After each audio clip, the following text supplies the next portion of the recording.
Let's talk about something many of us are familiar with, that feeling of anxiety. But where does it actually come from? Is it something you're born with, written right into your DNA, or is it all about what you've been through in life? It's one of the biggest questions in mental health, and today we're going to dig into it. So what causes anxiety? It's a feeling so many of us know, but figuring out its source, well, that can feel like a total mystery. To get to the bottom of it, we really need to investigate the two main suspects in the case, and here they are. For decades, this whole thing has been framed like a big showdown. Nature versus nurture. In one corner, you've got your genetics, your biological blueprint, the hand you were dealt at birth. In the other corner, you have your life experiences, everything that happens to you. So which one is it? Which one holds the key? Okay, let's start with the first suspect. Let's make the case for genetics. Are some of us just born this way? Is anxiety hardwired into our DNA from day one? Well, here's the thing. It's not like there's one single anxiety gene that you either have or you don't. It's way more nuanced than that. It's more about our genes creating what's called a predisposition. Think of it like this. Some of us are just built with a more sensitive smoke alarm. Our internal systems are naturally a little more alert to potential danger than others. And believe it or not, scientists have actually tried to put a number on this. Research suggests that the heritability of anxiety disorders is around 40%. So what does that mean? It means a really significant chunk of your risk for anxiety can be traced right back to your family tree, to the genes you inherited. But, and this is a huge but, 40% is not 100%, not even close. Having that genetic predisposition is not a diagnosis. It is absolutely not a guarantee. It's just one piece of a much, much bigger puzzle. After all, a blueprint is just a piece of paper. It doesn't build the house all by itself. So, if the genetic blueprint isn't the whole story, what else is going on? What's actually building the house? Well, that brings us right to our second suspect, the powerful role of our environment. When we say environment, we're talking about, well, everything that happens to you. We're talking about stress you might have experienced as a kid, which can literally shape how the brain develops. We're talking about those big, major life events, losing a job, a big move, you name it. And then there's that slow burn, that chronic day in, day out stress.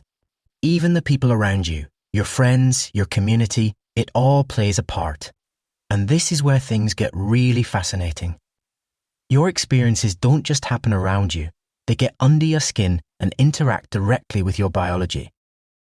There's this incredible process called epigenetics, where your environment can basically act like a set of light switches, turning certain genes on and others off. I mean, just think about that. Your life can literally change how your genetic code is expressed. So, we have genetics on one side and environment on the other. But if neither one is the single culprit, what is the real answer? Well, it turns out we've kind of been asking the wrong question all along. That whole versus thing, it was the wrong way to look at it. The truth is, in how they interact. There's a scientific name for this. Gene-environment interaction. And it's pretty much exactly what it sounds like. It's the idea that our genetic tendencies and our life experiences are in a constant conversation, working together, influencing each other to shape who we are. I love this analogy. Think of it like baking a cake. Your genes, those are your ingredients. The flour, the sugar, the eggs, you get what you're given. But your life, your environment, that's the chef. And it's the kitchen you're in, the tools you have, the temperature of the oven. You could give two different chefs the exact same ingredients, and they could end up with two completely different dishes, right? So this is the big takeaway here. We have to completely reframe this whole conversation. It was never a fight, nature versus nurture. It's more like nature dancing with nurture. It's this dynamic, intricate partnership where they're constantly leading and following each other. Okay, so why does any of this really matter? Why is this distinction so important? Because understanding this dance, well, it changes everything. It can shift how we think about anxiety, pulling us away from a place of blame and into a place of real, genuine understanding. Think about it. When you stop seeing anxiety as some kind of personal flaw, as something that's wrong with you, and instead see it as this complex mix of factors, many of which were never in your control, it totally changes that inner voice. The question stops being, what's wrong with me? And it becomes, okay, what happened to me? And what can I do now?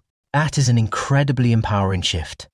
So at the end of the day, anxiety isn't a bug in your genetic software, and it's not a flaw in your personal story.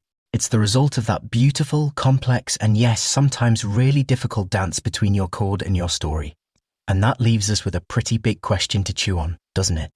If we know it's not a simple case of nature or nurture, but this intricate story of both working together, how does that change the larger conversation we're having about mental health? Not just out in the world, but in our own families, and maybe most importantly, with ourselves?